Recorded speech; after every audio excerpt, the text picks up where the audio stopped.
So I wanted to make a video on mental illness.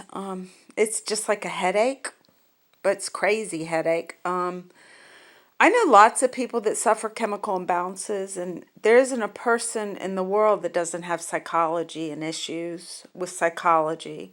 Nobody's perfect. Everybody's got some issues, kind of the blind spot. So I just want to pull everybody in this. You don't separate. Well, I was just thinking, about being in a wheelchair and having your spine broken. We all got spines, and some are sicker than others. Some of them, just a sciatic nerve. Other people have to go around in a wheelchair. So I'm just trying to make chemistry of the brain available. We don't have a test exactly, but they kind of know. They do have medicines to help your headache, so to speak. But to real talk about my symptoms is it's kind of like a roller coaster. The manic is getting up to the top and going down the roller coaster. When I get to the bottom, I go back to the top of the side. Then I stop and I turn to, then I see you again. Yeah, it's like that. For me, I irritate. People get really sick and tired because my thoughts go so fast. Choo, choo, choo, choo, choo. I can't complete. It's like poetry, but it doesn't make complete sense to people.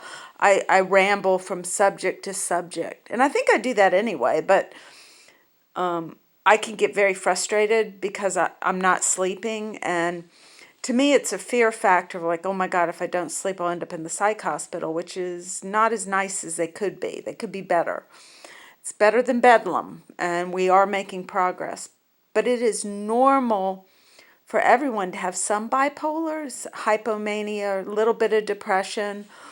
Some people's chemicals are a little more to the extreme, and they say I have delusional thinking. Sometimes I think metaphysically there may be a world that we just don't understand, that sometimes you can get in touch with. Anyone can, I think, but I definitely feel there's a metaphysical spirit to this world that's undefined, and I do feel like Thomas Jefferson sometimes sends me messages. I mean, it's not that I see or actually hear the voices, but my brain will go to connections with other humans that's possibly metaphysical, and I'm okay with that. I mean, it was a little strange in the beginning, but I always was like that. Even as a child, I was very spiritual.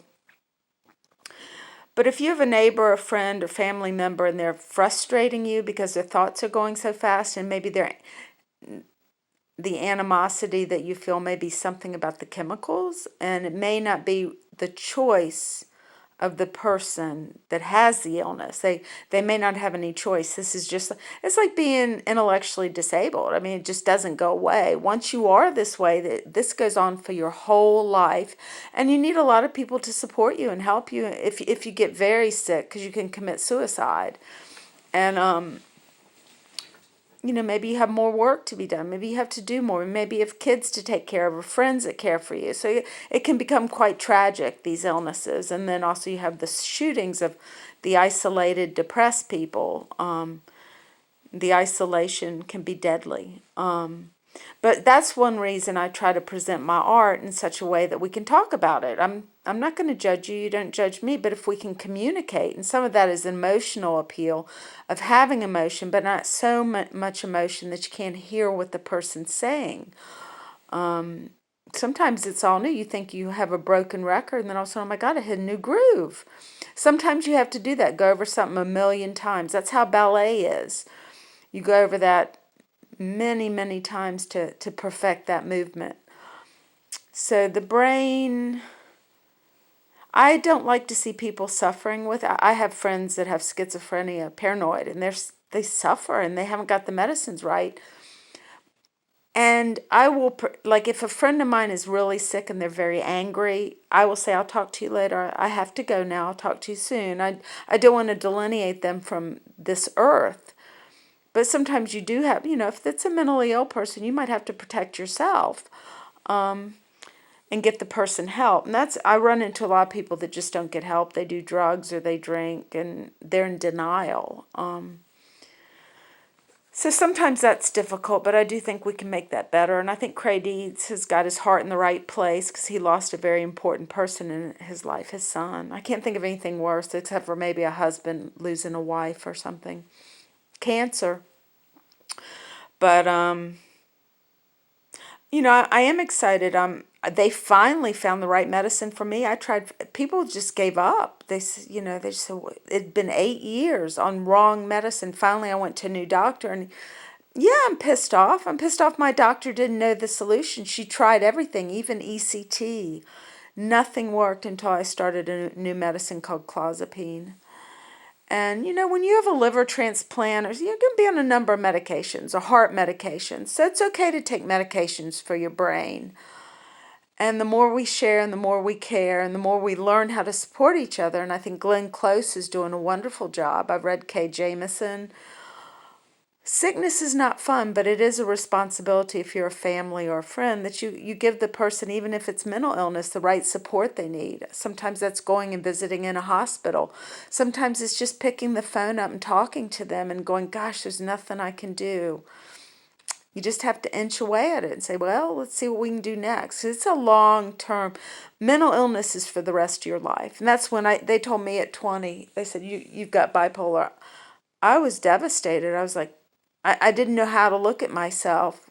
Crazy, And a lot of people's perception is it devalues your life. And I meet a lot of people that one guy who was the head of the Science Museum, I met him at an art show, and I was hurt because nobody asked me to show one of my paintings at all.